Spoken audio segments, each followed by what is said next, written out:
Hello student, आज हम synthetic fibre and plastics के बारे में पढ़ेंगे कि जो हम कपड़े पहनते हैं वो किस फैब्रिक से बने हुए हैं, कौन से फाइबर से बने हुए हैं। ये सब इनके बारे में हम पढ़ेंगे। फाइबर धागे के बारे में और इससे बनने वाला जो कपड़ा होता है उनके बारे में। The clothes which we wear are made of fabrics, कि आप जो कपड़े पहनते हैं वो फैब्रिक से बने होते हैं। Fabrics are made from fiber, और जो फैब्रिक जो होता है, कपड़ा जो होता है वो धागे से मिलके बनता है, जो कि नेचुरल हो सकता है, आर्टिफिशियल हो सकता है। यानी कि नेचुरल तो वो होता है जो हमें प्लांट और एनिमल से मिलता है, वो फाइबर, वो धागा जो हमें प्लांट्स और एनिमल्स से मिलते हैं उनको हम नेचुरल फाइबर कहते हैं।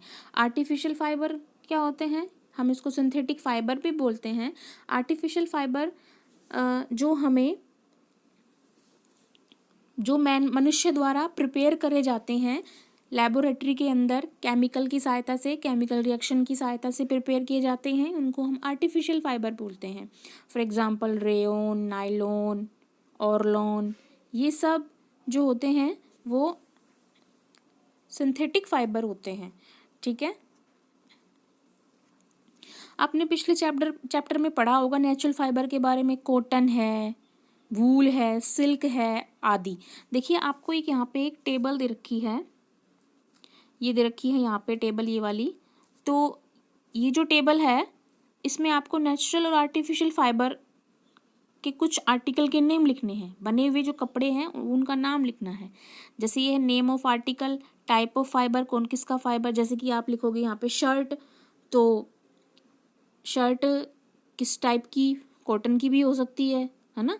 या फिर आप यहाँ पे कुछ भी जैसे आर्टिकल लिखेंगे आप यहाँ पे और कौन से फाइबर का यूज़ होता है उसको बनाने के लिए, कोई किस फैब्रिक से बनी है वो यहाँ पे लिखेंगे आप। ठीक है, ये आपको नोटबुक में करना है। तो मैं आपको बता चुकी हूँ जो आपने जो नेचुरल फाइबर होते हैं, सिंथेटिक फाइबर होते हैं, उनके बारे में मैं आपको बता चुकी हूँ। अब है सिंथेटिक फाइबर। दोबारा से एक बार एक्टिविटी के थ्रू आप समझ लो इसको। ठीक है,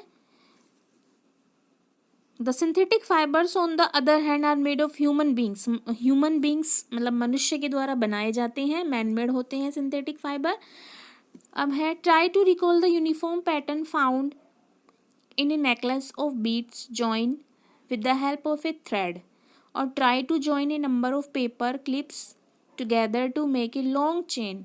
आपने इस तरीके से बनाया होगा पेपर से, इस तरीके से पेपर जो है इस तरीके से फोल्ड करके, और इस तरीके से आपने एक के बाद एक उसमें अटैच किया होगा। माला भी पिरोई होगी आपने इस तरीके से।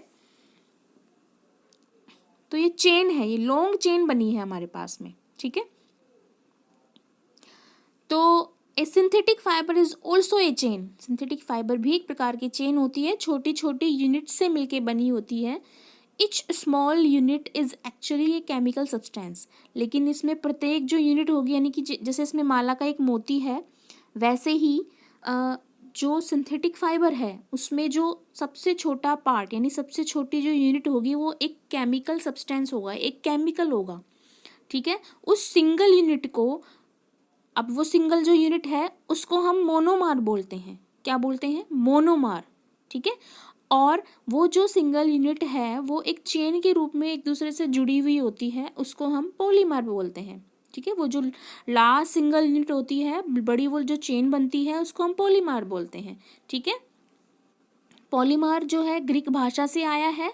ठीक है, पॉली का मतलब होता है मैनी, बहुत सारे, मार का मतलब होता है यूनिट, बहुत सारी unit. So A polymer is made of many repeating units, की जो पॉलीमर जो बनता है वो बहुत सारी छोटी छोटी मोनोमर यूनिट के जुड़ने से बनता है। तो आपको समझ में आ गया होगा ये।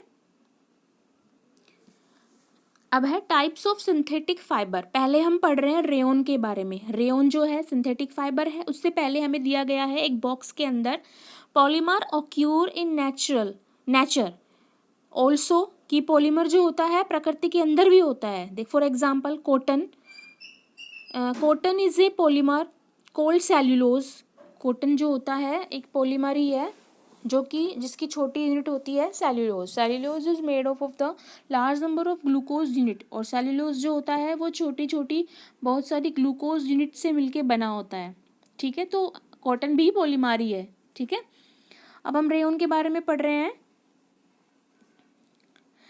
आपने ये पढ़ा है, पहले पढ़ चुके हैं कि जो सिल्क फाइबर जो होता है वो हमें सिल्क वर्म से मिलता है, जो कि डिस्कवर कहाँ हुआ था, चाइना में, and was kept as closely guarded secret for a long time. लंबे समय के लिए उन्होंने ये सीक्रेट रखा था।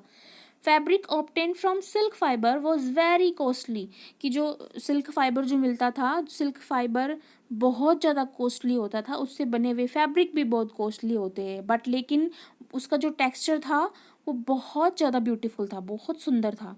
Attempts were made to make silk artificially, उसके बाद इस सिल्क को आर्टिफिशियली बनाया गया। ठीक है, यानी कि सिंथेटिक फाइबर का यूज़, जो केमिकल्स हैं उनका यूज़ करके। Towards the end of the 19th century, 19वीं शताब्दी के अंत में, scientist were successful in obtaining a fiber, कि जो वैज्ञानिक थे वो इस फाइबर को बनाने में सक्सेसफुल हो गए, जो कि सिल्क के समान ही प्रॉपर्टीज रखता था, एकदम सिल्क की तरह ही हमें दिखाई देता था। Such a fibre was obtained by chemical treatment of wood pulp, जो वुड पल्प जो आता है पेड़ का, जो जिसको हम छाल बोलते हैं, उससे ये प्रिपेयर किया गया। उसमें जो है केमिकल ट्रीटमेंट किया गया, उसके बाद उससे ये प्रिपेयर हुआ, जिसको नाम दिया रेयन, और आर्टिफिशियल सिल्क भी इसको नाम दिया, क्योंकि ये सिल्क की तरह दिखाई देता था, और ये सिंथेटिक फाइबर है, आर्टिफिशियली बनाया गया है, तो ये आर्टिफिशियल सिल्क। ठीक है, although rayon is obtain from a natural source, यद्यपि रेयन जो है ये भी नेचुरल सोर्स से ही तो ऑब्टेन हुआ है, क्योंकि वुड पल्प जो है प्रकृति से प्राप्त, प्रकृति में ही है, लेकिन मनुष्य ने इसको बनाया है केमिकल का यूज करके। It is cheaper than silk, ये सिल्क से सस्ता होता है, and can be woven like silk fibre, और सिल्क फाइबर की तरह ही दिखाई देता है। It can also be died in a wide variety of colours, और बहुत सारे कलर्स की वेराइटी के अंदर इसको डाई भी किया जाता है। Rayon is mixed with cotton, कि रेयन जो होता है उसके साथ कॉटन को मिक्स करके बेडशीट्स बनाई जाती हैं। Mix with wool in make to make carpet, wool के साथ मिक्स करके कारपेट्स बनाए जाते हैं। ठीक है, तो ये जो नेक्स्ट जो है नायलॉन, हम ये कल पढ़ेंगे। ठीक है, बाय।